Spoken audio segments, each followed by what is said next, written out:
हाँ बोलिए।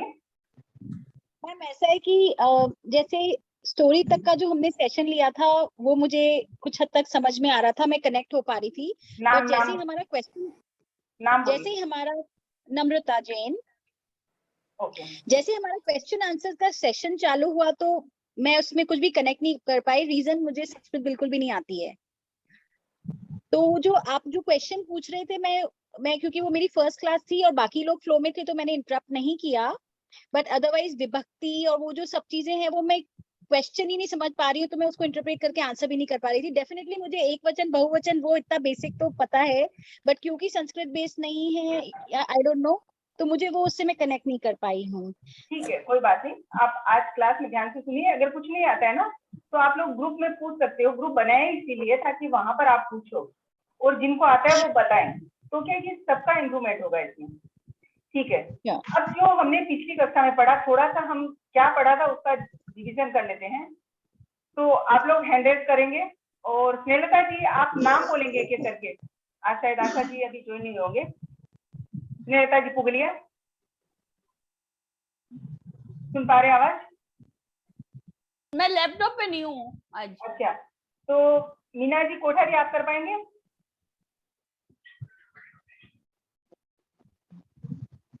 कौन कर पाएगा?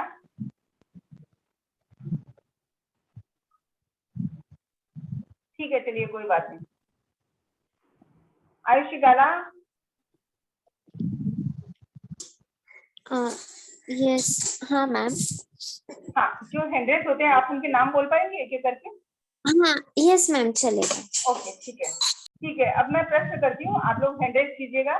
फिर आयुषी जी जिनका नाम बोलेंगी आप अपने आप को अनम्यूट करेंगे और उसका उत्तर देंगे। पिछली कक्षा में हमने सबसे पहले जाना था प्राकृत भाषा का महत्व। उसके बाद में हमने कुछ चीजें पढ़ी थी, आदि अनादि। तो आदि किसे कहते हैं? जैसे मैं एक शब्द यहाँ पर आपके साथ में शेयर कर रही हूँ। आज हम एक नया शब्द लेते हैं।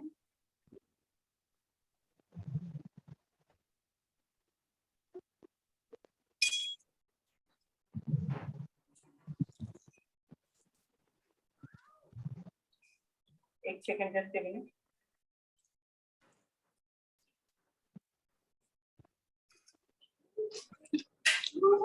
एक सेकंड, एक सेकंड।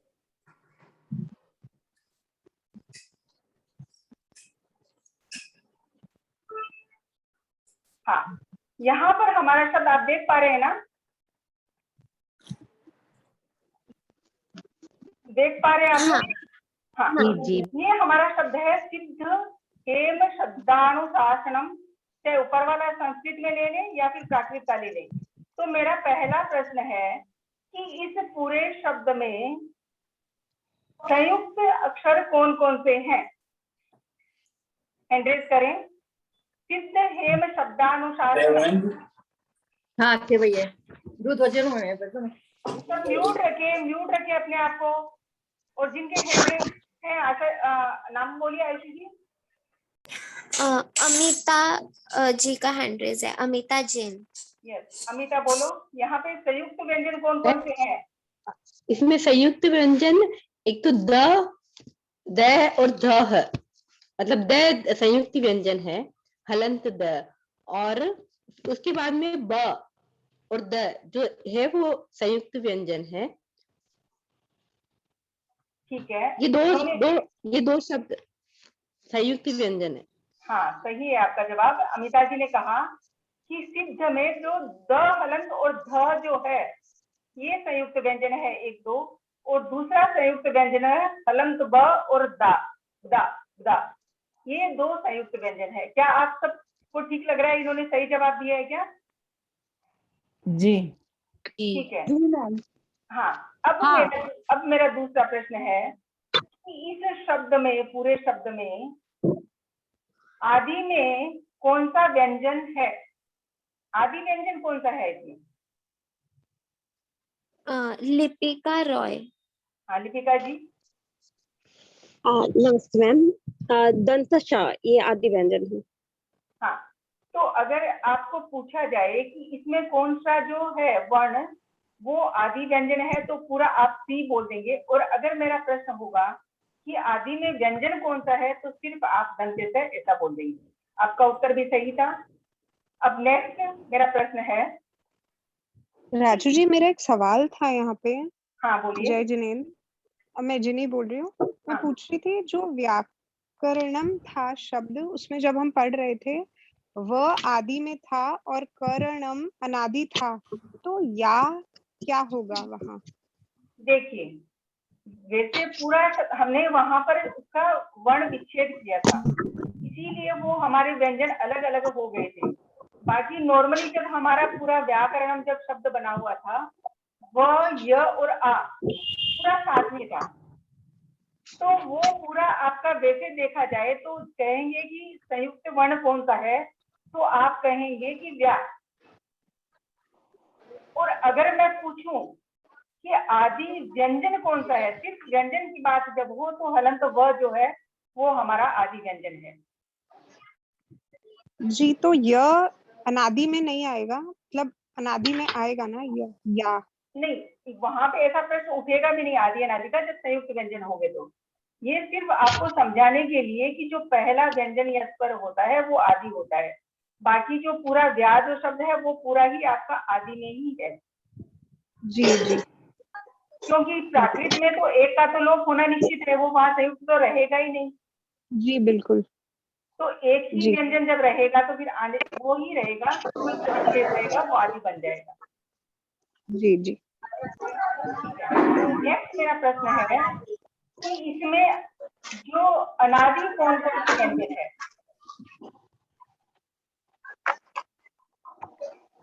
अनादि व्यंजन कौन कौन से हैं?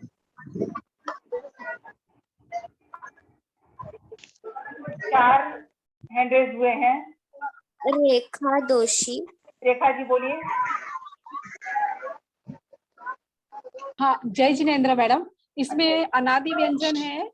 हाँ, अनादि व्यंजन है द हलंत, मतलब नहीं, ह म श न श स और न, और म भी अनादि ही हुआ ना, हलंत वाला म आखिरी।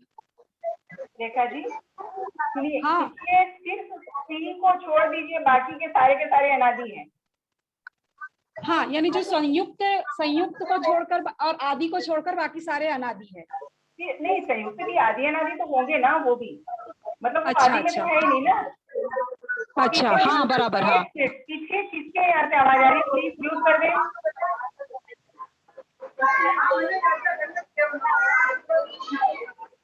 मैं ढूंढने की कोशिश कर रही हूँ पर दिख नहीं रहा है। चंद्रकला जी पुगलिया अपने आप को म्यूट कीजिए। अंजू जी म्यूट कीजिए, सब म्यूट कीजिए जो सिर्फ आंसर दे रहे हैं। आशा जी आपने ज्वाइन कर लिया ना?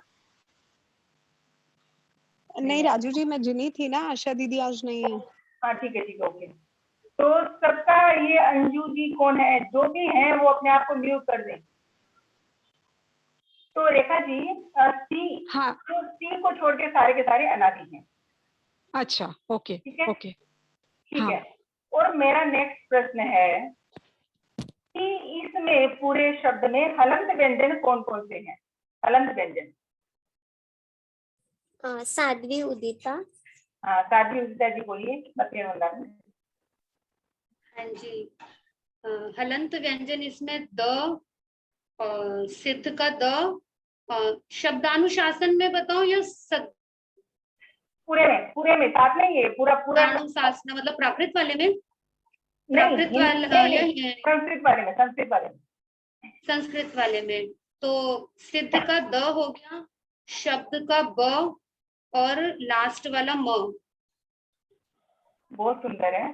तीनों जो है द, ब और म, बहुत एकदम सही जवाब है। साध्वी उदिता जी को तो आता है काफी कुछ, इसीलिए एकदम सही जवाब था। अब जो नए हैं वो थोड़ा सा ध्यान दीजिए कि आपको हलंत द के नीचे हलंत दिख रहा है और म के नीचे हलंत दिख रहा है, लेकिन व यहाँ पर आपको हलंत नहीं दिख रहा है, लेकिन इसके साथ में स्वर नहीं है, इसीलिए यह हलंत ही है। तो इस चीज का आप विशेष रूप से ध्यान रखें। और अब मैम, हाँ बोलिए। बोलिए।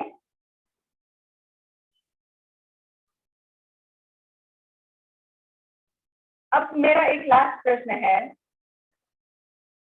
चित्त हेम शब्दानुशासनम में अंतिम हलंत व्यंजन कौन सा है? 500 हुए हैं।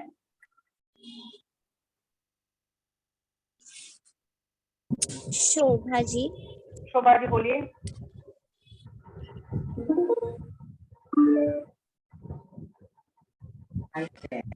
शोभा जी बोलिए। मैम मुझे बोल रहे हैं क्या? हाँ, आपने 100 किया और आपका नाम बोला गया, तो बोलिए। नहीं, आपने क्वेश्चन क्या किया है? अंतिम हलंत व्यंजन क्या है इसमें सिद्ध हेम शब्दानुशासन? अंतिम हलंत व्यंजन म है ना? हाँ, क्योंकि इसके साथ में स्वर नहीं है, इसीलिए अंतिम हलंत व्यंजन की बात कहूँ तो अंतिम हलंत व्यंजन म है। लेकिन अगर पूरे इस शब्द में मैं कहूँ कि कितने हलंत व्यंजन है तो द, ब और म 3 है। तो हमारे प्रश्न यहाँ पर समाप्त होते हैं। अब हम आज पढ़ेंगे, पिछली कक्षा में हमने पढ़ा था आदि अनादि इन चीजों को समझा था। आज हम सूत्रों के द्वारा शब्दों की सिद्धि कैसे करते हैं इस चीज को पढ़ेंगे।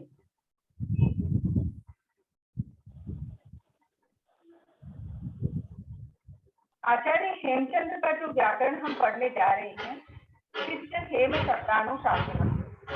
सब अपने आप को म्यूट कर दे प्लीज, सब म्यूट कर दे।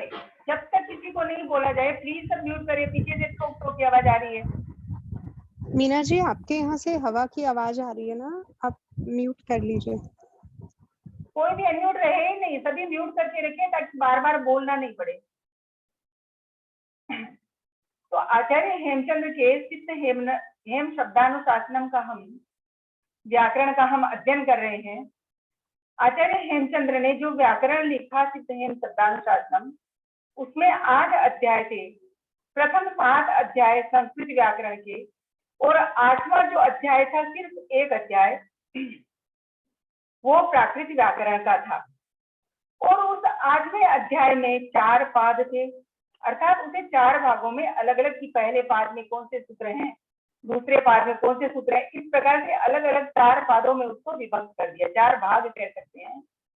और इन चारों पादों में पहले पाद में 271 सूत्र, दूसरे पाद में 218 सूत्र, तीसरे पाद में 182 सूत्र और चौथे पाद में सबसे ज्यादा 448 सूत्र। इस तरह से पूरे 8वें अध्याय में 1119 सूत्रों को हम पढ़ेंगे। बोलिए, आप सब पढ़ने के लिए तैयार हैं? जी हाँ जी मैम। हाँ हाँ ठीक है जी जी ठीक है, तो हम पढ़ेंगे। तो अब सबसे पहला सूत्र अब इसका पढ़ते हैं। मैं आपको एक पीडीएफ भेजा था मैंने, आप उस पीडीएफ को खोलिए, उसमें उन सूत्रों पे टिक कीजिए जिन जिन सूत्रों के मैं नाम बोल रही हूँ। अथ प्राकृतम, बहुलम, आर्षम, आदेर्यो जह, क ग च ज त द प य वाम प्रायोलु, सर्वत्र लब्राम वंद्रे, अनादव शेषा देशयो द्वित्वम, द्वितीय सूर्ययोर उपरि पूर्वः। इन सूत्रों पर आज टिक कर लीजिए। मीना जी दुगड़ कह रहे हैं कि मेरी आवाज क्रैक हो रही है। क्या बाकी सबको सुनाई दे रही है स्पष्ट? हाँ ठीक है क्लियर है। मैम। थोड़ी सी आज क्रैक हो रही है। सुनाई दे। हो रही है क्या? आज ठीक है, अगर कुछ ज्यादा प्रॉब्लम हो तो बीच में कह दीजिएगा। जी ठीक है, तो जिन सूत्रों को पर मैंने टिक करवाया है उन्हीं सूत्रों को हम आज पढ़ेंगे।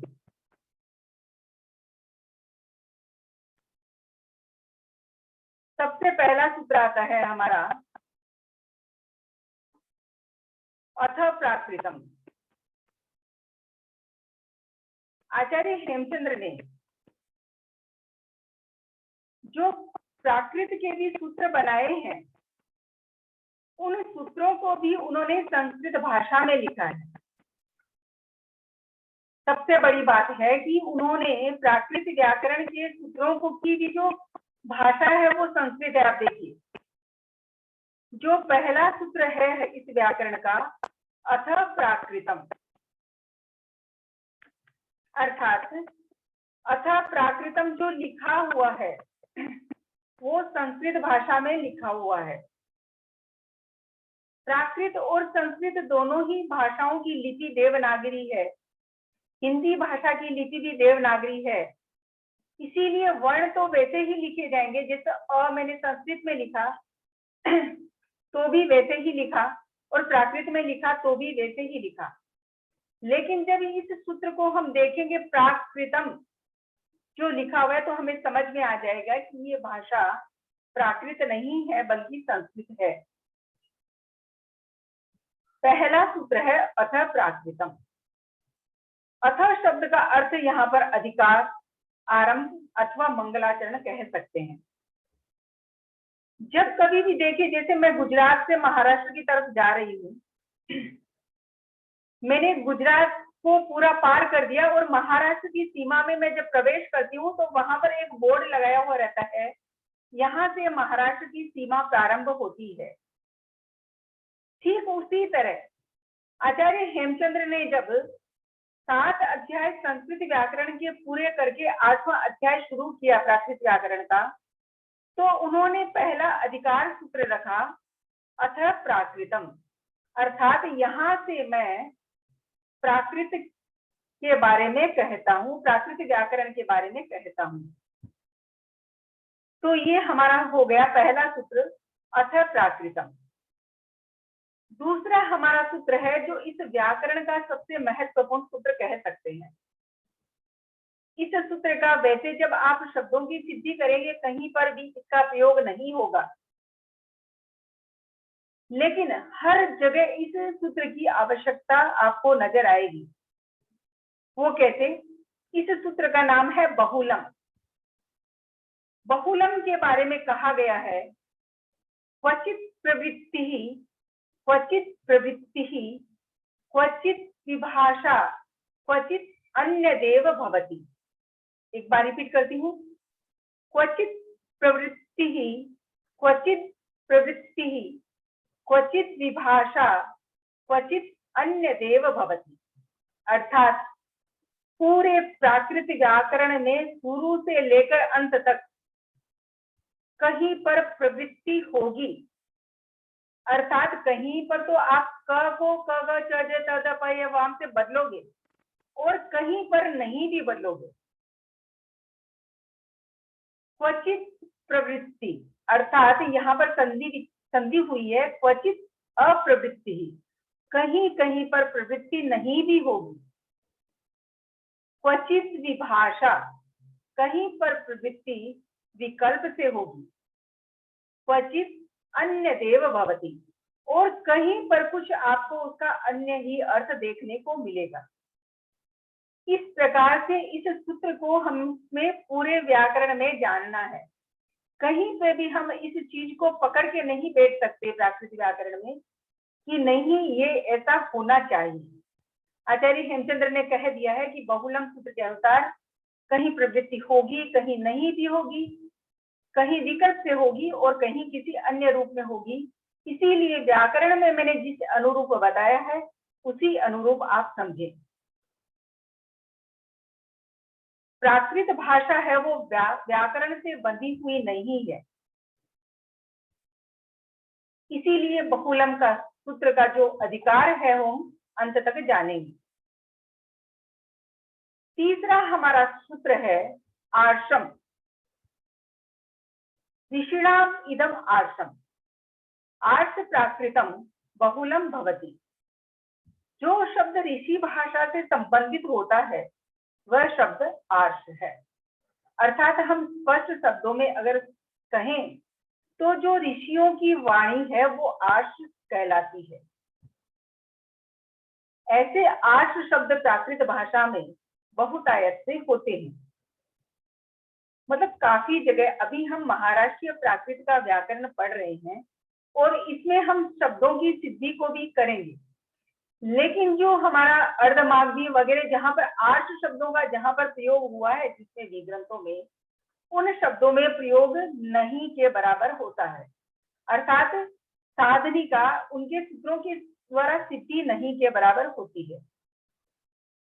आर्ष शब्दों में साधनिका का विधान विकल्प से होता है, अर्थात कहीं कहीं होता है। 3 सूत्र हमारे पूरे हो गए। इन सूत्रों का वैसे कोई प्रयोग नहीं आएगा वाक्यों के बीच में, लेकिन ये प्रारंभिक सूत्र थे और ये सूत्र क्या कहते हैं ताकि हम आगे जाकर किसी शब्द पे इस चीज में संशय नहीं हो कि यहाँ पर ऐसा क्यों नहीं हुआ। अब चौथा सूत्र जो मैंने कहा था वो सूत्र, अब कुछ सूत्र ऐसे हैं जो कोई भी शब्द की सिद्धि करेंगे आप तो उन सूत्रों का प्रायः प्रयोग होगा। ये सूत्र है, ध्यान से सुनिए। क ग च ज त द प य वाम प्रायो लुक। एक बार फिर से सुने। क ग च ज त द प य वाम प्रायो लुक। अर्थात यहाँ पर जो इस सूत्र के, जब कभी भी आप सूत्र को लिखें तब इस सूत्र के बीच में जो हाइफन दिया हुआ है वो सब जरूर लगाएं। इस हाइफन का क्या अर्थ है? अगर आप हाइफन नहीं लगाएंगे तो आपका सूत्र गलत हो जाएगा। क्यों? क्योंकि यहाँ पर बीच में हाइफन लेकर समास कर दिया गया है, सारे शब्दों को जोड़ दिया गया है। इनकी जो बीच में विभक्ति आनी थी वो विभक्ति इन्होंने सिर्फ वाम जो यहाँ पर किया है उसके साथ में विभक्ति का प्रयोग, षष्ठी विभक्ति बहुवचन का प्रयोग किया है, और वो ही विभक्ति हम सारे के सारे वर्णों के साथ में समझे। अर्थात क ग च ज त द प य और व, ये शब्द कहाँ पर कहीं पर भी आए कि भी किसी भी शब्द में ये सारे शब्द स्वर के पश्चात, अब देखिए ये शब्द तो आ गए, ये शब्द आए तो क्या करना है हमें? उनका प्रायः लुक हो जाता है, प्रायः होता है। देखिए यहाँ पर भी इन्होंने विकल्प रख दिया, प्रायः लुक होता है, मतलब 99% टाइम तो हो जाएगा, लेकिन कभी कभी नहीं भी होगा। वैसे देखा जाए तो इस सूत्र के अंदर लगभग पूरी बात इन्होंने कह दी है। फिर भी एक वृत्ति को इन्होंने लिखा, स्वरात पशाम मनादि भूता नाम संयुक्ता नाम क ग च ज त द प य वा नाम प्रायो लुग भवति। किसी भी शब्द में, अब देखिए कंडीशन सुनिए आप, किसी भी शब्द में स्वर के पश्चात, पहली कंडीशन, स्वर के पश्चात अनादि, दूसरी कंडीशन, और असंयुक्त, ये तीसरी कंडीशन। अर्थात किसी भी शब्द में स्वर के पश्चात अनादि और असंयुक्त क ग च ज त द प य और व का प्रायः लोप हो जाता है। ये सारे जो व्यंजन है, स्वर के साथ में जो व्यंजन है, इनकी 3 कंडीशन है लोप होने की। एक तो ये स्वर के पश्चात होने चाहिए, अनादि में होने चाहिए अर्थात आदि में नहीं होने चाहिए, और असंयुक्त होना चाहिए, तभी इनका लोप होगा। क्लियर सबका? अगर कोई जिज्ञासा होगी तो जब हमारा जिज्ञासा रखा जाएगा तब हम देखेंगे। इसके बाद हम सूत्र पढ़ते हैं। एक सूत्र आता है, मैंने अभी टिक करवाया आपको, अनादौ नहीं, अवर्णो य श्रुति ही, अवर्णो य श्रुति ही। इस सूत्र को हमने क ग च ज इस सूत्र के साथ इसीलिए रखा है कि क ग च ज आदि जितने भी व्यंजन थे उन व्यंजनों का जब लोप हो जाता है, देखिए कल व्यंजन की बात चल रही थी प्राकृत भाषा में, अभी जब हम शब्दों की सिद्धि से शब्दों को बदलेंगे प्राकृत में संस्कृत शब्दों को, तो जब लोप की बात आएगी अभी फिलहाल, तो लोप सिर्फ व्यंजन हलंत व्यंजन का लोप होगा, उसके साथ जो स्वर होगा वो वहीं का वहीं रहेगा। तो ये सूत्र कहता है अवर्णो य श्रुति ही, ये सूत्र कहता है कि क ग च ज आदि शब्दों का लोप होने पर शेष जो स्वर रहता है, क्योंकि देखिए व्यंजन के साथ स्वर तो होगा ही होगा निश्चित, तो व्यंजन का लोप होने के बाद जो स्वर शेष रहता है उस स्वर से पहले अगर अ या आ रहा हुआ हो, अवर्ण का अर्थ यहाँ पर अ और आ समझे, क्योंकि अवर्ण के अंदर वैसे तो अ, आ और आ प्लुत स्वर भी आते हैं संस्कृत भाषा में, लेकिन प्राकृत में मैंने जैसे कर कहा था, नियम लिख पाया था कि प्राकृत भाषा में प्लुत स्वर नहीं होते, इसीलिए कुछ बोलना चाह रहे थे? नम्रता आपका म्यूट नहीं, वो उनसे उनके यहाँ से आवाज आ रही है। हाँ, आप म्यूट कर लीजिए नम्रता। तो प्राकृत भाषा में अ और आ से परे जो शेष व्यंजन अ रहता है उसका अवर्णो यह श्रुति से यह हो जाता है। मैं फिर बाद में आपको ब्लैक बोर्ड पर भी समझाऊंगी, अभी सिर्फ एक बार परिभाषा बता देती हूँ कि जो शेष स्वर रहा था उसका आपको य कर देना है। अब एक प्रश्न यहाँ पर आपका यह हो सकता है कभी आगे अगर मैं पूछूं कि ऐसा कौन सा सूत्र है जिससे आप स्वर को व्यंजन बना सकते हो, ऐसा कौन सा सूत्र है जिससे स्वर को व्यंजन बना सकते हो? तो हमारा सीधा जवाब होगा कि अवर्णो य श्रुति ही सूत्र से हम जो स्वर होता है उसको व्यंजन बना सकते हैं। तो इस सूत्र से अवर्णो य श्रुति से हमारा क्या हुआ, शेष आकार को य हो जाता है। उसके बाद हमारा सूत्र आता है आदेर्यो जह, इस सूत्र को बोलेंगे आदेर्यो जह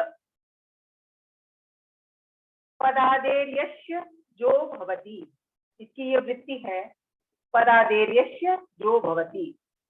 इस सूत्र के अंदर आपको पूरी चीज मिल जाएगी अगर आप इस सूत्र को खोलते हैं। अगर आदेर्यो का मैं संधि विच्छेद करूं, वर्ण विच्छेद इसका कर दूं, तो यहाँ पर होगा आदि आधे है, अर्थात यहाँ पर हो जाएगी षष्ठी विभक्ति एक वचन, आधे है य को ज हो जाता है। जो आदि का यह अर्थात आदि का अर्थ आपको मैंने समझाया था कि जो शब्द के सबसे पहला य जो आएगा उसको आपको ज बना देना है। कौन से सूत्र से बनाएंगे? आदेर्यो जह, आदि में य को ज हो जाता है। उसके बाद हम सूत्र करते हैं एक और, हाँ, मागधी प्राकृत में य को ज नहीं होता है, मागधी प्राकृत में य को ज नहीं होता है। इस चीज को आप नोट कर लें इस सूत्र के साथ में, तो क्या कि कहीं कहीं पर मागधी के शब्द मिलेंगे तो आपको कंफ्यूजन नहीं होगा। एक सूत्र और पढ़ते हैं हम,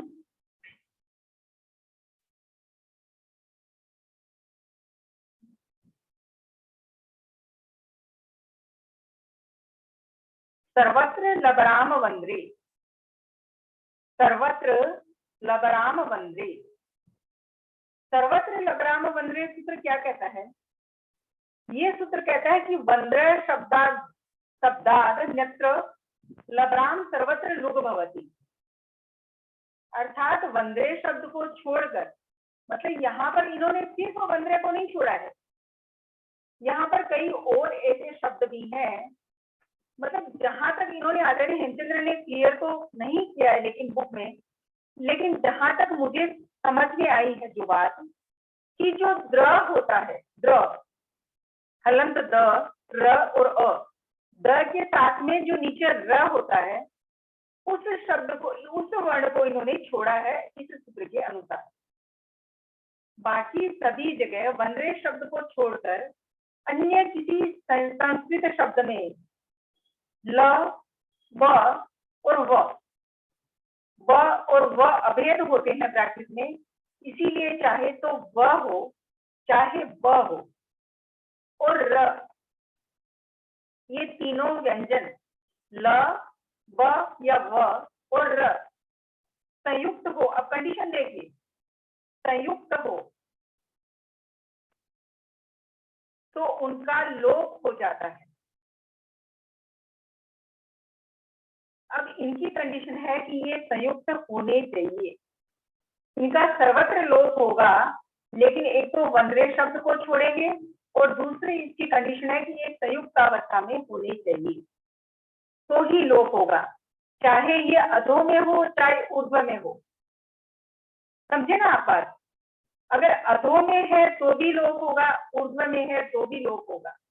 जैसे एक शब्द लेती हूं मैं उल्का, उल्का शब्द में ल आता है, ल आपका हलंत है और वो ऊर्ध्व में है तो भी उसका लोप होगा सर्वत्र लवराम वनरे से। और क शब्द ध्वस्त, एक शब्द आता है ध्वस्तः, ध्वस्तः, तो वहां पर व जो आपका है अधो में है तो भी उसमें आपका लोप होगा। आज हम इससे ज्यादा सूत्र अगर पढ़ेंगे तो शायद ऊपर से चला जाएगा, इसीलिए इतने सूत्रों को अभी हमने पढ़ा है। अब हम कुछ शब्दों की सिद्धि करेंगे, तो मैं बोर्ड पे आपको कुछ शब्दों को सिद्धि करके बता देती हूँ कि किस तरह से हम शब्दों की सिद्धि करेंगे।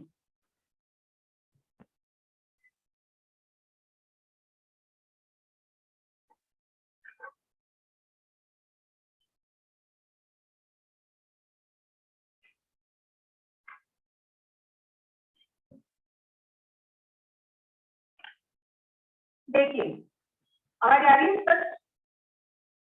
जी ठीक है जी। हम सबसे पहले एक शब्द लेंगे लोकः, क्योंकि जो अथ प्राकृतम बहुलम और आश्रम, इनमें हमें कुछ सिद्ध नहीं करना है। उसके बाद हमारा सूत्र आएगा क ग च ज त द प य वाम प्रायो लुक। इस सूत्र से हम एक शब्द को यहाँ पर लेते हैं, एकदम सरल शब्द को लेंगे।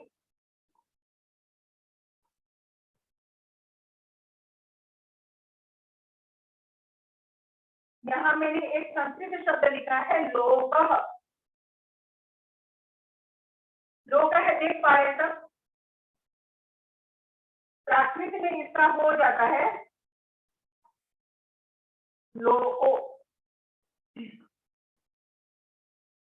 लोक अर्थात संसार। जब हिंदी भाषा में हम बोलेंगे तो सिर्फ लोक बोल देते हैं, लेकिन संस्कृत में जब होगा उसके पीछे विसर्ग लगेगा, क्योंकि प्राकृत और संस्कृत भाषा में अपदम न प्रयुज्य, बिना प्रत्यय के लगाए हुए उस शब्द को हम वाक्य में प्रयोग नहीं कर सकते। लोकः का बना लोको। अब हमें देखना है कि ये शब्द कैसे बना। देखिए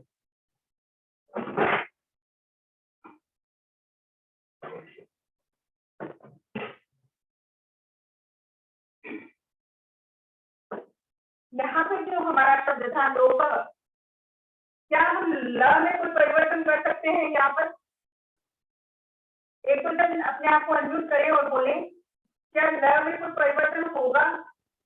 नहीं नहीं होगा। नहीं क्या सर्वत्र लवराम वनरे से नहीं होगा? नहीं संयुक्त नहीं होगा, होगा, संयुक्त नहीं है, होना चाहिए।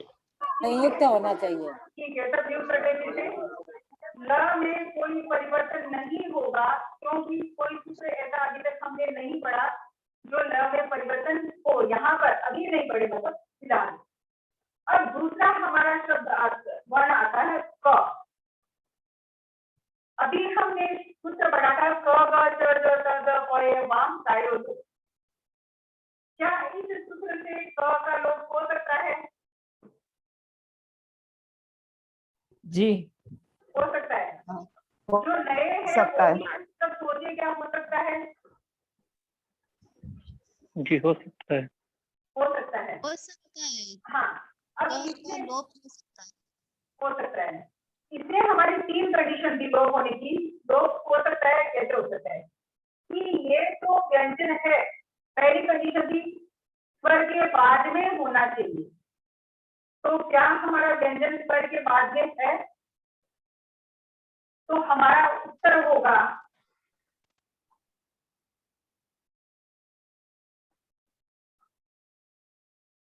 है, क्योंकि यहाँ पर जो लो था, जब उसका हम वर्ण विच्छेद करेंगे ल और ओ हमारा स्वर हो गया। उसके बाद हमारा क व्यंजन है, पहली कंडीशन पूरी हो गई कि स्वर के बाद में वो व्यंजन है। अब दूसरी कंडीशन थी कि वो अनादि होना चाहिए। वो कंडीशन भी यहाँ पूरी हो रही है, ये अनादि है, आदि में तो ल पड़ा है, वो भी पूरी हो गई। तीसरी कंडीशन थी कि वो असंयुक्त होना चाहिए, वो भी है, क्योंकि यहाँ पर सिर्फ एक ही व्यंजन है क, इसीलिए ये असंयुक्त है। और इसीलिए हम इस क का क्या करेंगे, क ग च ज त ज प य वहां से इस क का लोप कर देंगे। जब क का लोप हो गया तो शेष हमारे पास रहा लोप अ। लेकिन ध्यान रखिए पीछे जो विसर्ग लगा हुआ है वो सी प्रत्यय है। प्राकृत और संस्कृत भाषा में, क्योंकि प्राकृत और संस्कृत साथ में चलेगी, इसलिए बीच बीच में वो बात ये संस्कृत को हर बात के लिया जाएगा और आपके लिए यह फायदा होगा कि आप दोनों भाषा को अच्छे से सीख पाएंगे। सी प्रत्यय, मैंने कहा था कि जब तक हम किसी भी शब्द के पीछे प्रत्यय नहीं लगाएंगे उस शब्द को हम वाक्य में प्रयोग में नहीं ला सकते। तो यहाँ पर ये जो विसर्ग आपको दिखाई दे रहा है ये सी प्रत्यय है, प्रथमा विभक्ति एक वचन का प्रत्यय सी प्रत्यय। संस्कृत में 7 विभक्तियां होती है और अगर संबोधन को गिना जाए तो 8 विभक्तियां भी कह देते हैं। प्राकृत भाषा में चतुर्थी और षष्ठी विभक्ति को समान माना जाता है, इसीलिए वहां पर 6 और 7 विभक्तियों की बात करते हैं। तो प्रथमा विभक्ति एक वचन का ये शब्द है लोकः, यहाँ पर ये सी प्रत्यय लगा हुआ है संस्कृत में। प्राकृत में क्या होता है, इस सी प्रत्यय को 2 आदेश हो जाता है। एक सूत्र आता है अतः सेर्डो, वो सूत्र हम बाद में पढ़ेंगे, अभी खाली मैंने सिर्फ नाम बताया है। उस सूत्र से सी को 2 हो जाता है, 2। अब क्या होता है, जब 2 होता है तो यहाँ पर जो 2 में ड होता है वो अनुबंध होता है। इसका फिर से हम वर्ण विच्छेद करेंगे 2 का, ड और ओ, ड अनुबंध चला जाता है, यानी उसका लोप हो जाता है, शेष रहता है हमारे पास ओ। अब ये इस ओ को हमें यहाँ पर लाना है, जहां पर लो और बचा था हमारा, वहां पर हमें लो ओ बनाना है।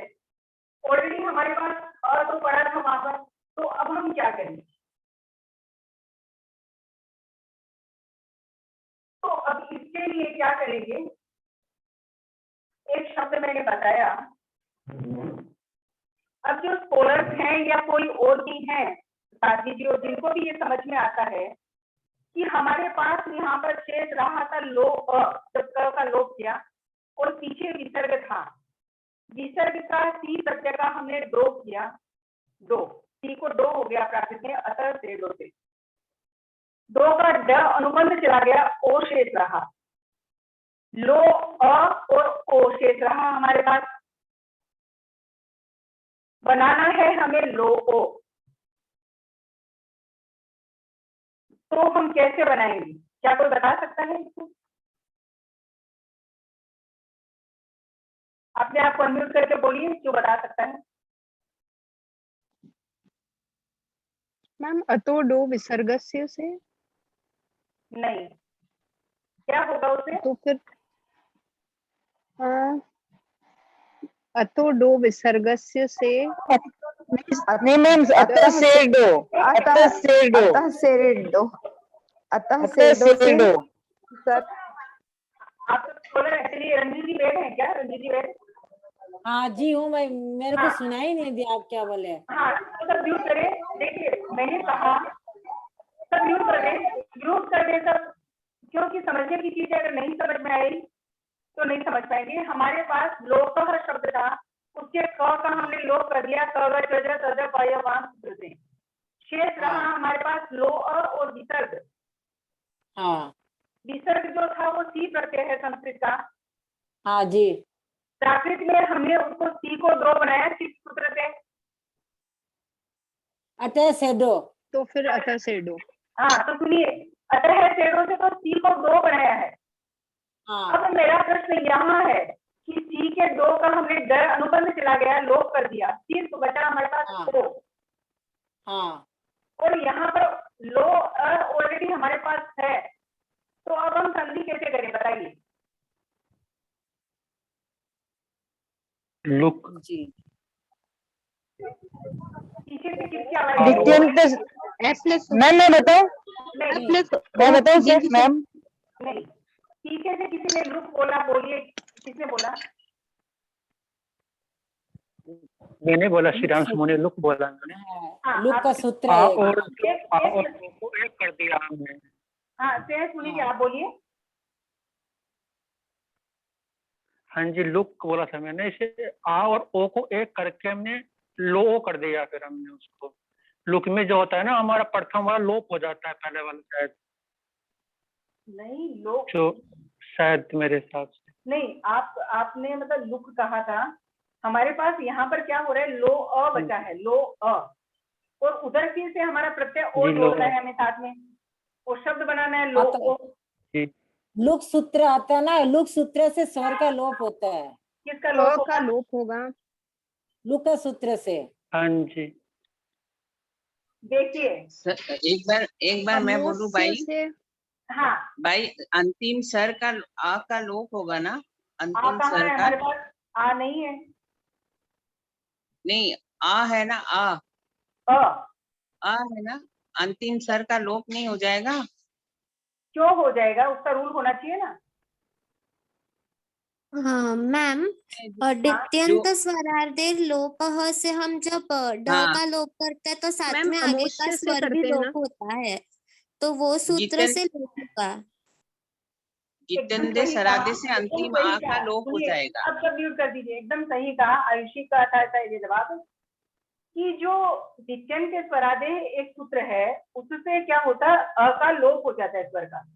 लेकिन क्यों हो जाता है? इसीलिए हो जाता है कि जहां कहीं भी ड अनुबंध जाएगा, ड अनुबंध, प्रत्यय में ड अनुबंध जाएगा, तो जो शब्द के साथ में जो स्वर पड़ा है उसका लोप हो जाएगा।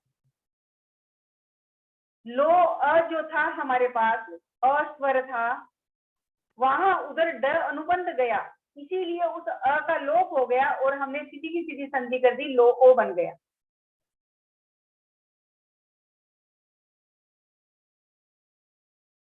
क्लियर हो गया ना सबका?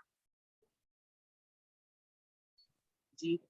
अब हमारा 5-10 मिनट का समय है जो अभी है, या तो आप कहें तो मैं एक शब्द को और करूं, एक शब्द को और कर दूं? हाँ मैडम, एक शब्द और कर दीजिए। ठीक है, एक शब्द और करते हैं हम।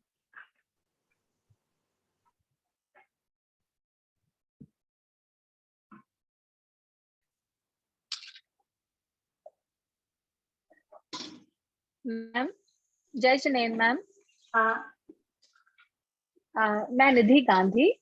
आप एक बार और समझा देंगे इसको? हाँ, मैं दूसरा शब्द समझा दीजिए आपको एक बार। जी जी जय जी। जिनेन्द्र, जय जिनेन्द्र रवि भाई, आपने 5:30 तक का टाइम है ना? हाँ, तो अभी 5:30 तो तक 5 का ही नहीं, हाँ, बाद में कहानी पढ़ेंगे ना। अच्छा जी। अब एक शब्द लेते हैं, शंकर।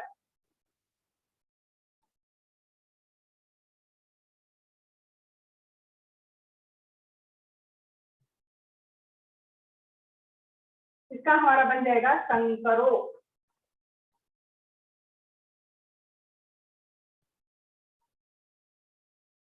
शंकरः था, यहाँ पर तालब से श था, यहाँ दंत से श हो गया और संकरो बना।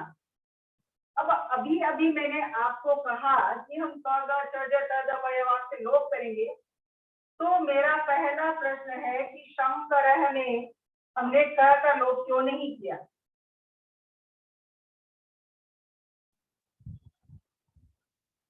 अनुस्वार के बाद है, सीधा स्वर के बाद नहीं है। किसके बाद नहीं है? स्वर के बाद नहीं है ना, अनुस्वार के बाद है। एकदम एकदम सही कहा मेनका जी ने।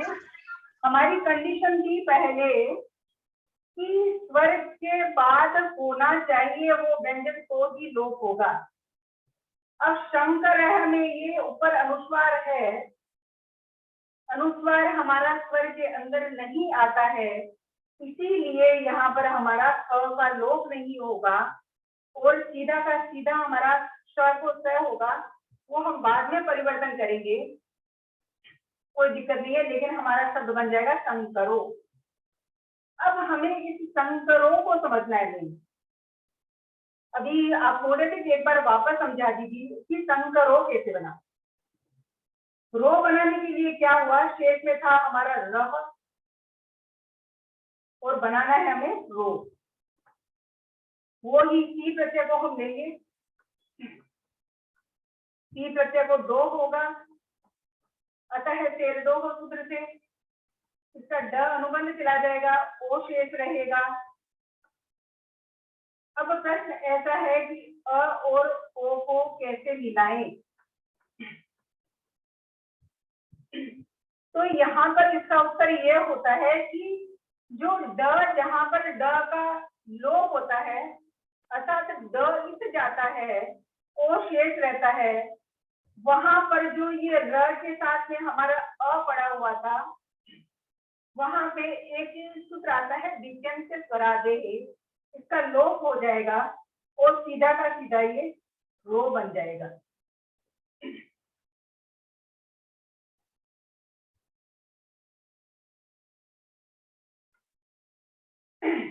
अब हमारा एक शब्द आता है कनकः।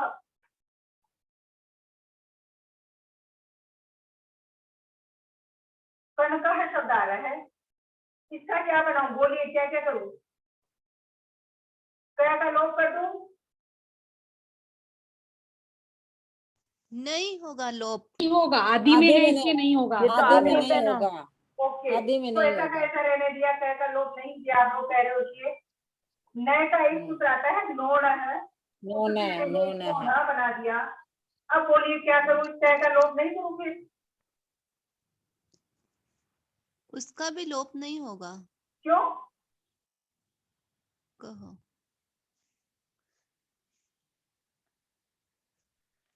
लोप होगा, होगा कणव बन जाएगा, कणव। लोप होगा उसका, लो कनवो बनेगा, कनवो।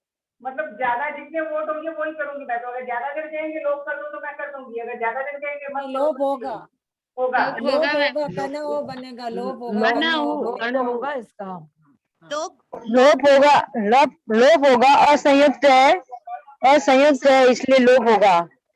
चलिए, क का लोप कर दिया मैंने और शेष प्रक्रिया हमारी वैसी की वैसी हो गई और हमारा शब्द बन गया कण ओ। कनक सोने के लिए भी शब्द आता है, अनाज को भी कहते हैं कनक। तो आज हमारी ये सिद्धि थी, सिर्फ एक सूत्र को हमने समझा था, क ग च ज त द प य वाम, उसकी हमने सिद्धि की। अब इन सूत्रों में किसी की जिज्ञासा हो तो 5 मिनट हम जिज्ञासा को ले लेते हैं, उसके बाद हम अपने कथा पे चलेंगे। किसी को नहीं समझ में आया हो, कोई जिज्ञासा हो तो अपना हैंड रेज करें। मोनिका जी, नवलखा, क्या आपका कोई प्रश्न है?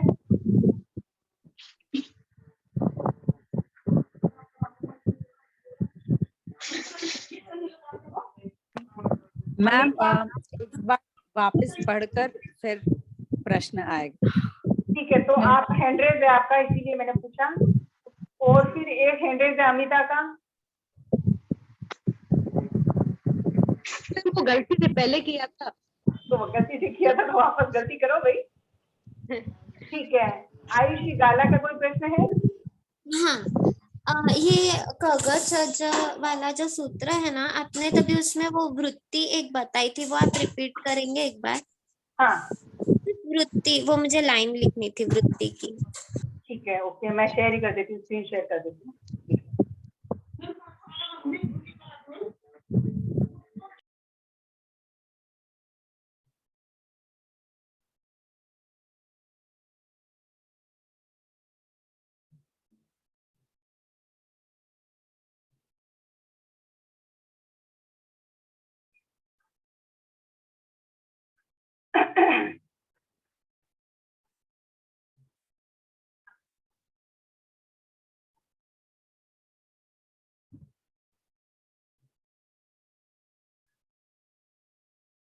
हाँ, ये लिख लीजिए आप। लिख पाएंगे? हाँ। और किसी का कोई प्रश्न है?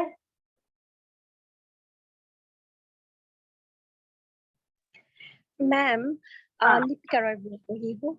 जब आप सूत्र बोल रहे हैं, क्या तब उसके साथ ही थोड़ा नंबर बता देंगे प्लीज?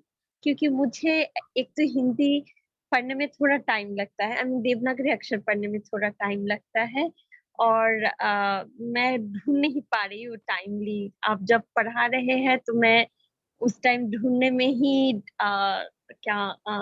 ढूंढते ही जा रही हूँ। आपका तो नाम? अगर आप लिपिका रॉय। लिपिका की आप एक काम कीजिए, आप सबसे पहले तो उनका प्रिंट आउट निकलवा दीजिए जो Yes, सूत्र मैम। जो मैंने पीडीएफ भेजा ना। Yes ma'am, I printed it out. मैं इसको प्रिंट आउट कर ली हूँ। कर लियो क्या? ठीक है, तो मैं साथ में उसका जो पीछे सूत्रों के नंबर है वो बता दूंगी कि 117 ऐसा बोल दूंगी, ठीक है? जी, thank you very much ma'am. Okay okay. बाकी किसी का कोई प्रश्न? मैंने लिख लिया है। ओके, और किसी का कोई प्रश्न? 3 हैंडेज है, निशांत मुनि जी, मत्स्यन मंदानी। हाँ जी, हाँ जी। जो आपने तो बहुलम जो सूत्र बताया था, तो उसके जो कहीं पर प्रवृत्ति, कहीं पर नहीं प्रवृत्ति, और जो आगे का एक और जो बताया था, उसके उदाहरण आप बता सकते हैं? मतलब जैसे कहीं पर प्रवृत्ति होती है, कहीं पर अप्रवृत्ति होती है। सॉरी मैम, सॉरी, एक जी। चीज बीच में पूछूंगी, प्रवृत्ति और का क्या कहीं मतलब पर होता है? विकल्प से होती है। जब जब शब्द आएंगे ना, तब हम उन शब्दों को बोलेंगे कि यहाँ पर ये काम विकल्प से होना हुआ है। वो मैंने इसीलिए बताया कि कहीं हम शब्दों को पकड़कर नहीं बैठ जाएं कि क ग च ज त द प य वाम सूत्र से लोप होगा ही होगा। ये तीनों कंडीशन होगी, स्वर के बाद भी होगा, असंयुक्त भी होगा और अनादि भी होगा, लेकिन कहीं कहीं फिर भी उसका लोप नहीं होगा। तो वहां पर हमें समझ लेना है कि यहाँ पर बहुलम सूत्र का प्रयोग किया गया है।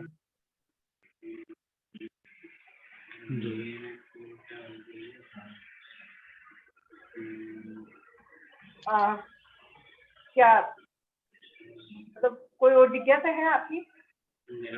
राजू भाई, यहाँ ये कैतवम और सौंदर्यम शब्द का उदाहरण दिया जा सकता है कि यहाँ सूत्र की प्रवृत्ति के अनुसार नहीं हुआ है ए और ओ स्वरों का प्रयोग। इस तरह करके प्रयोग जो मिलते हैं वो यही समझे। जो स्वरों का प्रयोग नहीं हुआ है वो बात कह रहे हैं क्या? मतलब कोई भी सूत्र की प्रवृत्ति का प्रयोग कहीं होता है, जैसे कह दिया सूत्र में कि लोप होगा, और कहीं अगर लोप नहीं हुआ तो इसका मतलब है कि वहां प्रवृत्ति नहीं हुई सूत्र के अनुसार, और कहीं अगर सूत्र की प्रवृत्ति के अनुसार चलता है तो वो प्रवृत्ति हुई, अर्थात क्वचित प्रवृत्ति क्वचित अप्रवृत्ति। ये आप स्पष्ट माने कि सूत्र के अनुसार कहीं प्रयोग होता भी है और कहीं नहीं भी होता है। तो ये प्राकृत भाषा की विशेषता है बहुलम के अनुसार। और कहीं विकल्प से होता है और कहीं किसी और ही रूप में हो जाता है, जैसे री को ढी हो जाता है तो ये एक कहीं अन्य ही रूप में हो जाता है। इस तरह के उदाहरण मिलते हैं, तो हम इसको इस तरह समझा सकते हैं। आभार सुषमा जी का। हाँ, जैसे एक हम री जो आता है, कृपा शब्द है, उसमें भी री है, घृतम में भी री है, ऋतु में भी री है। तो उस री को कहीं पर अकार हो जाता है, कहीं पर इकार हो जाता है। तो जब हम अकार करते हैं तो कह देते हैं कि ऋतोद सूत्र से उसको अकार हुआ है, तो वहां पर इस कृपादों से नहीं हुआ है। तो इस तरह से जो बहुलम की बात आती है कि इस सूत्र से ये कार्य हो रहा है और कहीं पर अन्य सूत्र से भी ये कार्य हो सकता है, इसे इस रूप में हम समझें। और किसी का प्रश्न? ये पदादेर संदीर्घ वाला वो थोड़ा समझाइए ना। ये सूत्र अभी आया नहीं है, अभी हमारा जो सूत्र आएगा तभी हम उसको समझेंगे। अच्छा, आपने खाली वहां वो सब दिखाया था वृत्ति में वो? नहीं, वो तो आयुषी जी कुछ लिख रहे थे ना, तो वो थोड़ा सा था, बाकी मैंने अभी करवाया नहीं उसको पदादेर संदीर्घ। हाँ, वो लिख रहे थे, वो मेरे भी पूरा लिखा नहीं गया। अच्छा ठीक है, ठीक है, तो हम अपने कथा साहित्य की तरफ चलते हैं। और कथा को मैं शेयर कर देती हूँ, क्योंकि पहले हमें उसे पूरा करना है, उसके बाद में ही हम पढ़ेंगे। विभक्ति और प्रत्ययों को हमें पढ़ना है। सिर्फ 3-4 दिन का मेरे पास होमवर्क आया था। स्नेहलता जी, रंजू जी, अमिता जी, मीना जी और एक साध्वी जी, प्रशंसा जी का अर्थशास्त्र, इतना आया। बाकी अभी हम मैम मेरा किया हुआ है, मैम मेरा किया हुआ है, ट्रैवलिंग के हिसाब से भेजा नहीं गया, मैं शाम को भेज सकती हूँ? नहीं, अब भेजने की आवश्यकता नहीं, अभी हम करेंगे। कोई बात करना है आपको, भेजे या नहीं भेजे कोई दिक्कत नहीं। जी जी मैम। अब कहाँ पर थे हम लोग उस दिन?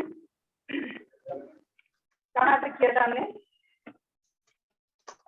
सेकंड वाले तक हुआ, दो पहले नहीं, इसका अभी हमें ग्रामर देखना है ना, व्याकरण बाकी है हमारा।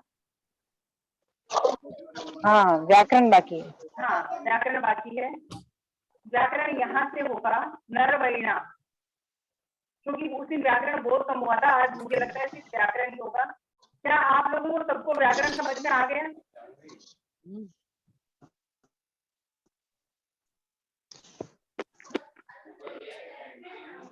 बोलिए। हाँ हाँ हाँ हाँ, मतलब व्याकरण करने की आवश्यकता नहीं है? देंगे, लेकिन थोड़ा थोड़ा हो रहा है, कोशिश कर रहे हैं, थोड़ा थोड़ा हो रहा है। अभी व्याकरण की आवश्यकता है, आवश्यकता तो है, साथ साथ में कोशिश करते हैं तो थोड़ा हो जाता है। ठीक है, चलिए यहाँ से शुरू करते हैं हम, नरवैणा से।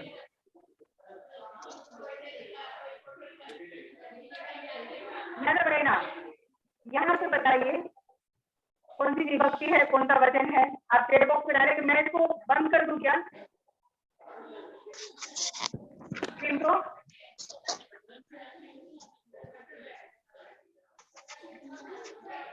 चलिए, नरवैणा की विभक्ति बताइए, कौन सी विभक्ति है, कौन सा लिंग है? म्यूट कर दीजिए सब अपने आप को।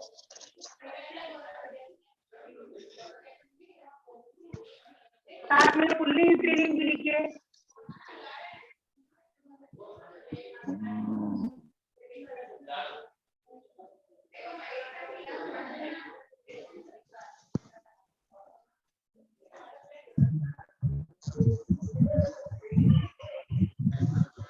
क्या बात है?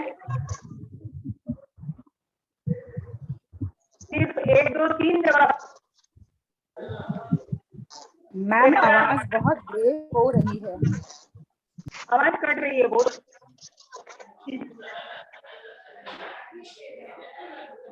मैम चैट बॉक्स में लिखना थोड़ा हमारे लिए डिफिकल्ट हो रहा है, बाकी आता तो है।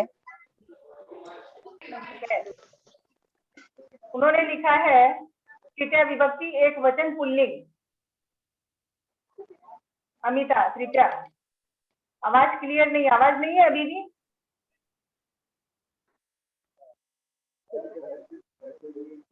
क्या आवाज नहीं आ रही है? अब सही आ रही है मैम। हाँ अभी ठीक है। ठीक है, तो यहाँ पे नरवैणा में तृतीय विभक्ति एक वचन पुल्लिंग का शब्द है ये, और इसके रूप कैसे चलेंगे, किसके समान चलेंगे? जीर्ण। मुनि के समान, मुनि के समान। हाँ, मुनि मुनि के समान। के समान नहीं चलेंगे, क्योंकि ये शब्द जो है मुनि के, नरपति था, नरपति हाँ। ह्रस्व इकारांत शब्द था, और मुनि की तरह इसके रूप चलेंगे, मुनिना की तरह इकारांत पुल्लिंग। ठीक है ताजी पिताजी, एकदम सही है। आगे हमारा शब्द है वी। वी क्या है ये? वी तो अव्यय है। अव्यय, वी अव्यय है, अव्यय है। भी के लिए उपयोग होता है ना। हाँ, वी भी है और ये अवयव है। ठीक है, वी अव्यय है। आगे चलते हैं हम। अमंगलीय अव्यय क्या होता है? अव्यय क्या होता है? अव्यय वो होता है जिसमें कुछ भी व्यय नहीं होता है, अर्थात अव्यय ऐसे शब्द होते हैं जिनमें किसी विभक्ति और का प्रयोग नहीं किया जाता है। वो वैसे के वैसे शब्दों को पूर्ण करने के लिए, कभी कभी दो शब्दों को जोड़ने के लिए इनका प्रयोग होता है। जैसे यहाँ पर भी का अर्थ है भी, मतलब ये भी और वो भी, तो दो शब्दों को ये जब जोड़ रहा है, तो ऐसे शब्द जो दो शब्दों को जोड़ते हैं, उनका बीच में कभी वाक्य की सुंदरता के लिए भी प्रयोग होता है, तो वो सारे अव्यय होते हैं। इनमें कोई विभक्ति और नहीं लगती है, ऐसे के ऐसे लगते हैं ये। चाहे स्त्रीलिंग के साथ में हो तो भी ही रहेगा, पुल्लिंग के साथ हो तो भी वैसा ही रहेगा, इनके रूप नहीं चलते। तो मैम पुल्लिंग स्त्रीलिंग कुछ भी नहीं होता है वो, मतलब अपन को सिर्फ अव्यय में तो प्लेन अव्यय आएगा। हाँ, वो कुछ भी नहीं होते, उनमें विभक्ति प्रत्यय कुछ नहीं लगते, वो वैसे के वैसे प्रयोग में लाए जाते हैं। यहाँ पर भी अव्यय है, उसका अर्थ है अपी संस्कृत में, और हिंदी अर्थ हो जाता है भी, कभी भी। Okay ma'am. ठीक है, अमंगलीय पुंसक बोलिए।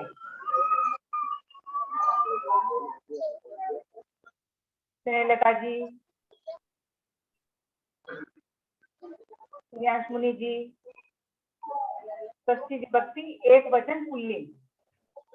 ठीक है, एकदम सही है। षष्ठी विभक्ति एक वचन पुल्लिंग है, सही है। एकदम सही है, षष्ठी विभक्ति एक वचन पुल्लिंग शब्द है ये। उसके बाद में आता है वट्टा। वट्टा में कौन सी विभक्ति है, कौन सा लिंग है? वट्टा स्त्रीलिंग है, एक वचन है, लिखने में स्त्रीलिंग एक टाइम वचन। लगता है, टाइम लगता है।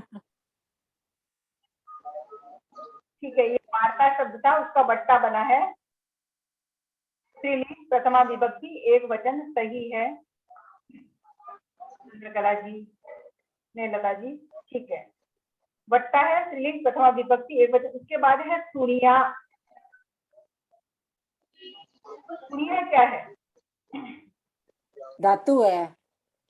ये सुनिए, सुन धातु है और उसके साथ प्रत्यय जुड़ा है, कृत प्रत्यय जुड़ा है। बहुवचन है नहीं, ये भूतकाल का प्रत्यय जुड़ा है इसमें। भूतकाल का कृत प्रत्यय जुड़ा है। जुड़ा ही है। तो इसको हम क्या कहेंगे? भूतकाली कृदन। भू धातु नहीं है, सुन धातु है। आयुषी, सुन धातु है और बहुवचन के अर्थ में प्रयोग हुआ है। भूधावी, संस्कृत में हम भूधावी बोलते हैं ना, भूतकाल शॉर्टकट, वो भूतकाल धातु साधित विशेषण। भूतकाली कृदन, यहाँ पे भू और क्री लिखो आप, अगर आप ऐसा लिखना चाहते हो तो भू क्री लिखो। Okay okay okay ma'am. हाँ, बहुत अच्छा है। भूतकाली कृदन है और बहुवचन है सुनिया, मतलब सुना। ठीक है, उसके बाद है परिक्षम। परीक्षा, परीक्षार्थ, इसमें परीक्षा और अर्थ का समास हुआ है।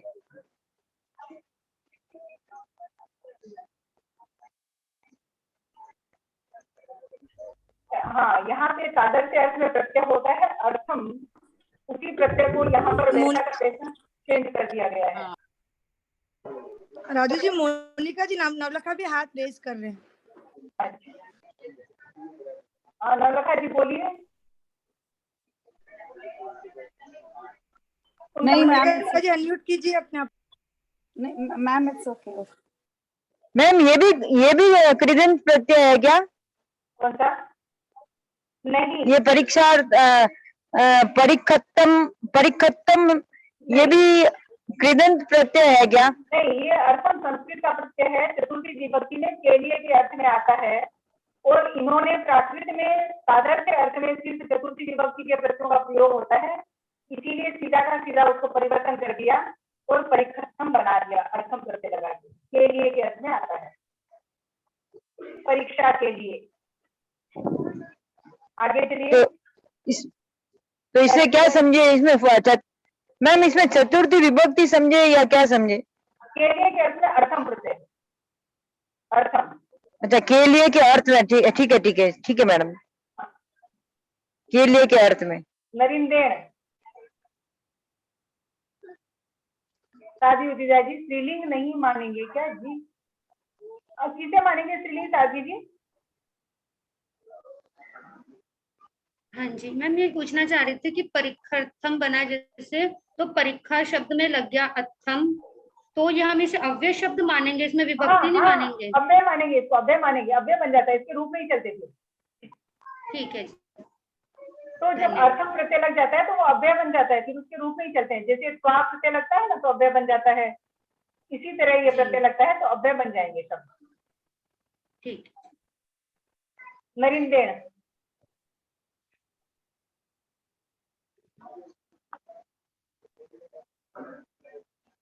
ठीक है।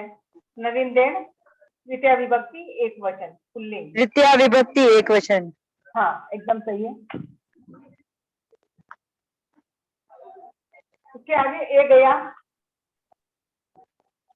एक बार, तो ये अव्यय है ना? ये अव्यय है। हाँ, जो चेट पे लिखना चाह रहे हैं वो लिखे। अव्यय है, एकदा होता है, एक गया बन जाता है, अव्यय है एकदा। नेक्स्ट है पभाय काले,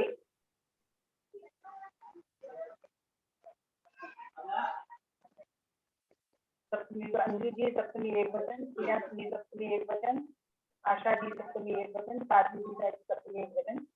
ठीक है, लोग कर देते हैं सप्तमी एक वचन। पभाय काले, प्रभात काल में। तो सभी बता देंगे तो क्या है? तो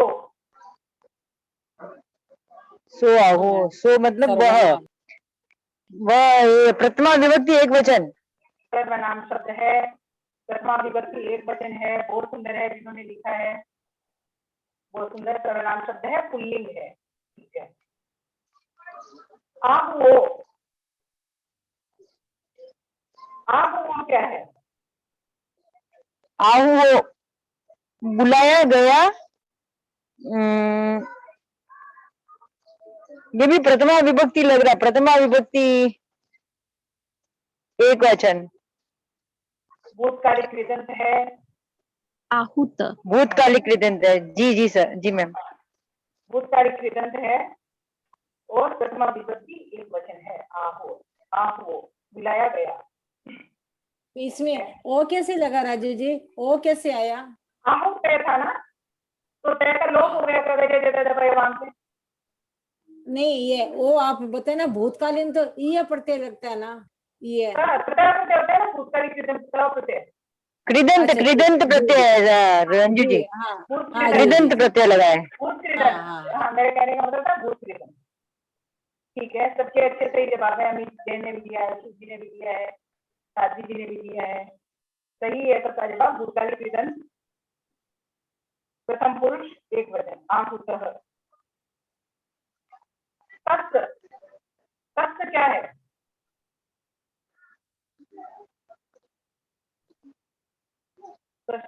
दिठम है ना?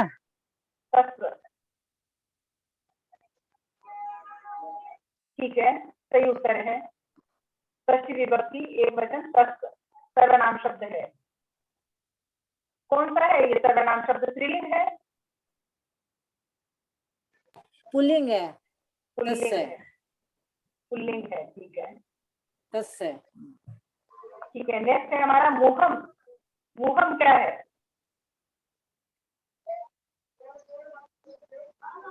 मुहम में कौन सी मुहम विभक्ति है? मुख, द्वितीय मुहम विभक्ति मुख है, द्वितीय विभक्ति द्वितीय द्वितीय द्वितीय है, द्वितीय विभक्ति एक वचन। एक वचन। एक वचन में नपुंसक लिंग, नपुंसक लिंग आएगा। नपुंसक लिंग है। यहाँ पर मुहम प्रथमा विभक्ति एक वचन है। मुंह देखा गया, हाँ, कर्म नहीं है यहाँ पर,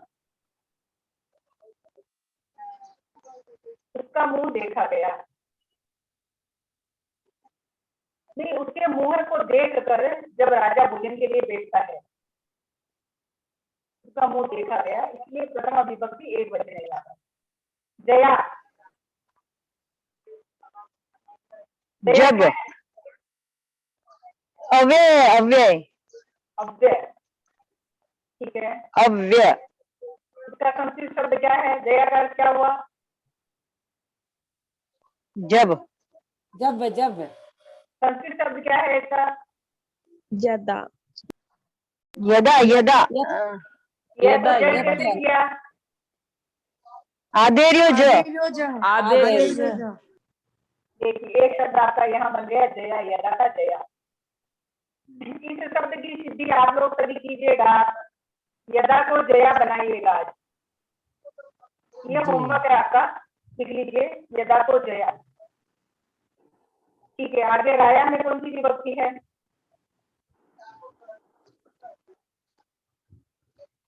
जल्दी जल्दी करें थोड़ा, तो हमें आगे पढ़ना भी है। राजा में तृतीय, एक वचन, द्वितीय, सारी बोल दीजिए फिर, या तो राया एक प्रथमा विभक्ति एक वचन, प्रथमा एक वचन है, प्रथमा एक वचन, राजा का राया बना। प्रथमा एक वचन है। प्रथमा विभक्ति एक वचन पुल्लिंग शब्द है। राजीव जी ने भी जवाब दिया है, आशा जी ने भी जवाब दिया है, सही है। हमने बोला है, हमने बोल दिया। हाँ, बोलते हैं, उनका नाम हम भी बोल रहे हैं। भोजनस्थम, वो भी सही। पहले भोजनस्थम को अलग कर लीजिए आप। भोजनस्थम में कौन सी विभक्ति है?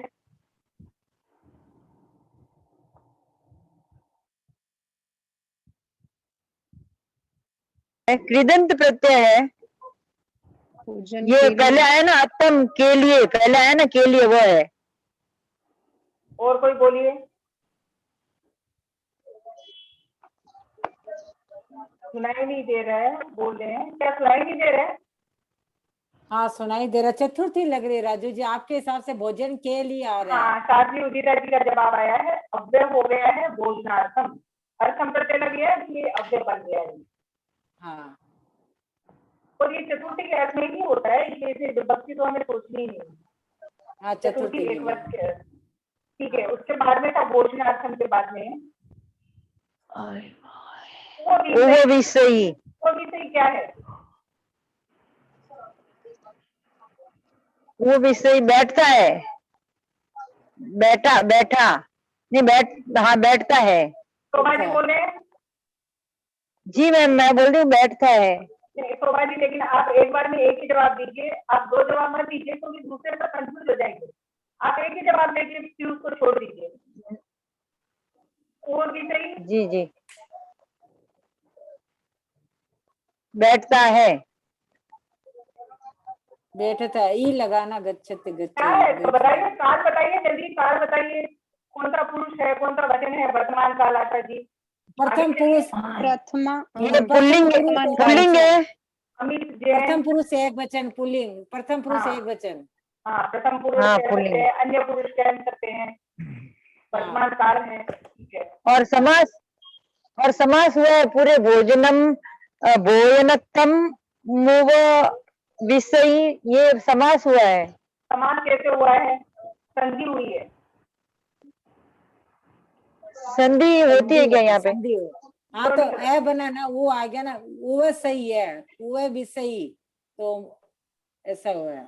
समास और संधि की चर्चा बाद में करेंगे। ये संधि हुई है, ये सोच लीजिए, यहाँ पे समास नहीं हुआ है, उसका फर्क बाद में बताएंगे, ठीक है। वो भी सही में वर्तमान काल प्रथम पुरुष कह सकते हैं, अन्य पुरुष कह सकते हैं, एक वचन की क्रिया ई लगी है साथ में, और वह बैठता है। उसके बाद में कवलम। कवलम में क्या है बताइए, जल्दी जल्दी। अमित जी जैन। नपुंसकलिंग एक वचन, द्वितीय नपुंसकलिंग एक वचन, द्वितीय नपुंसकलिंग द्वितीय वचन नहीं है क्या राजू जी? हाँ सही जवाब आया अमिता जी का, अमित जी का, आयुषी जी का, स्नेहलता जी का, और आप लोग जो बोल रहे हैं आशा जी का, राखी जी का, रेखा जी का। सही जवाब है नपुंसकलिंग शब्द है, द्वितीय विभक्ति एक वचन, क्योंकि यहाँ पे ये कर्म बना है। हाँ कर्म बना है खाने के लिए। ठीक है।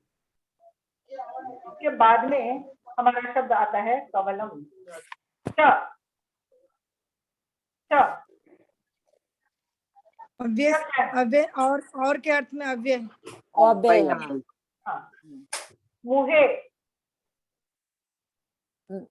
नपुंसकलिंग सप्तमी विभक्ति एक वचन, नपुंसकलिंग नपुंसकलिंग।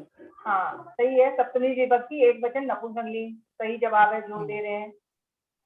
अमित जी जैन के भी सारे जवाब सही आते हैं, साध्वी उदिता जी के भी सही आते हैं, अमिता का भी सही था, सुनीता छजेड़ का भी था।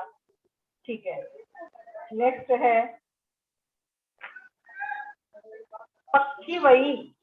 पक्षी वही क्या है?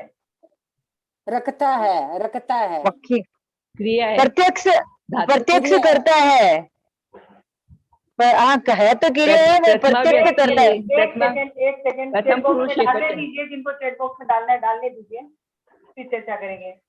अमित जी जैन ने डाला है प्रथम पुरुष एक वचन, और डालिए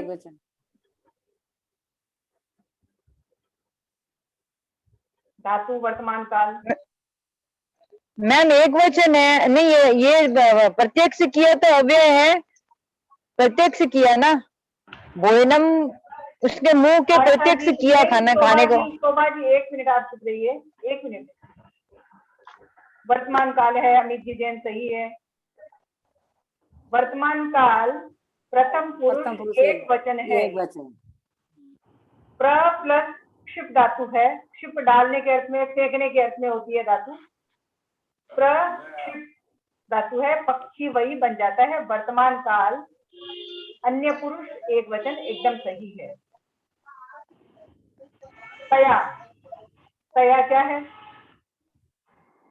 अव्यय है, तब अव्यय, तदा का तब अव्यय। अहिलम्नी, तया अव्यय है, ठीक है एकदम सही है। अहिलम्नी, अहिलम्नी संपूर्ण सप्तमी विभक्ति एक वचन।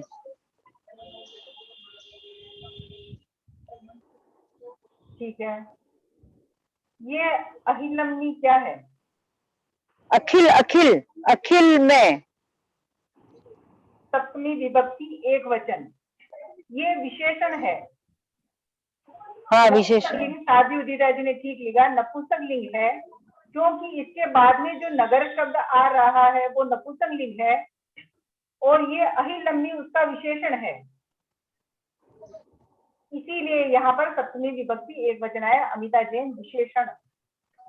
इसका मीनिंग क्या हो रहा है जी? पूरा हुआ क्या? पूरा नगर, हाँ, पूरे नगर में, संसार में, पूरे संसार में, पूरे नगर में, सॉरी नगर में, पूरे नगर में, सकल। नयरे,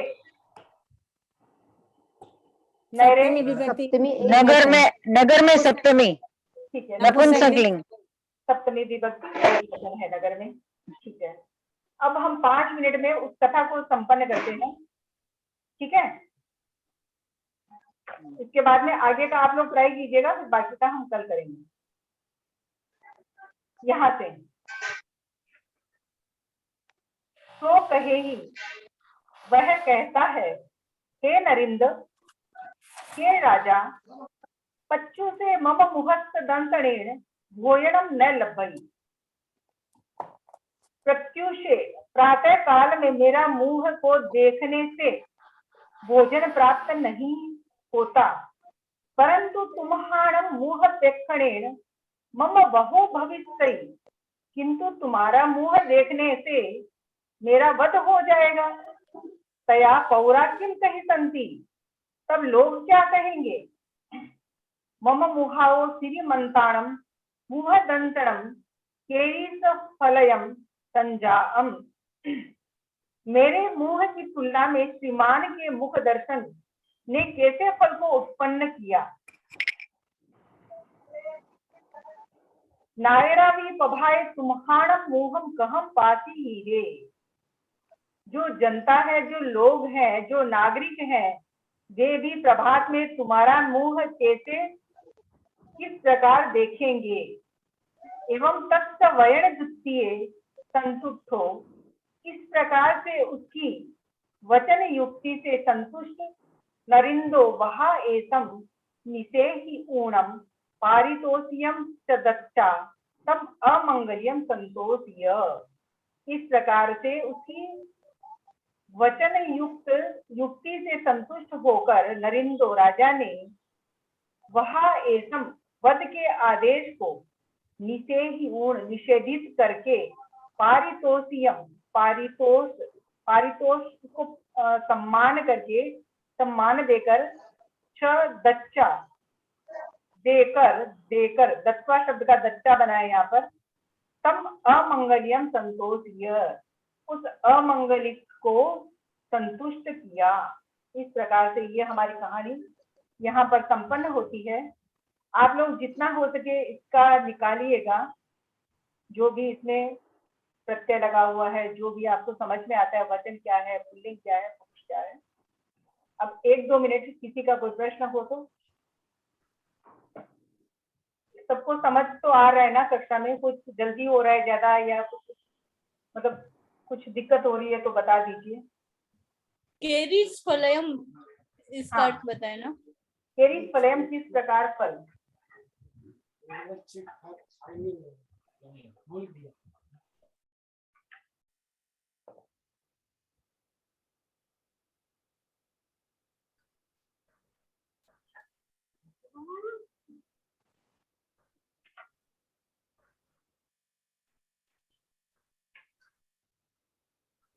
यहाँ मुहाओ मतलब मुहाओ श्रीमंतानंग, मतलब यहाँ मुहाओ में तुलना के अर्थ में पंचमी आई है ना। हाँ, कैसे केरिस फलम का सुनिए एक बात। कादरिश था, उसका केरिस बना। कैसे फल को, फलम का फल को अव्यय लगा था साथ में के, केरिस फलम, केरिस इस फल का विशेषण हो गया। कैसे फल को उत्पन्न किया। केरिस मैंने कैसे। हाँ, कादरिश होता है ना, कैसा कादरिश, कादरिश कादरिश कादरिश, हाँ उसका कादरिश केरिस तो बन जाता है। ठीक है, और सबको समझ तो आ रहा है ना? जी मैम। ठीक है, आप लोग कोशिश कीजिएगा कि होमवर्क हो जाए और जितना समझ में आए ग्रुप में आप लोग थोड़ा सा डिस्कस कर सकते हैं, तो हमारा थोड़ा सा फास्ट चलेगा। अगली बार हम दूसरी कथा लेंगे। ठीक है, जय जिनेंद्र। जय जिनेंद्र। कृतज्ञोस्मि। हम सब आपके आभारी हैं। कृतज्ञास्मि। हम सब आपके आभारी हैं। कृतज्ञास्मि। हम सब आपके आभारी हैं। जय जिनेंद्र भाई। हम सब आपके आभारी हैं कि आपको आते हुए भी आप कक्षा में आते हैं, इसलिए मैं आप सबकी बहुत बहुत आभारी हूँ। जय जिनेंद्र।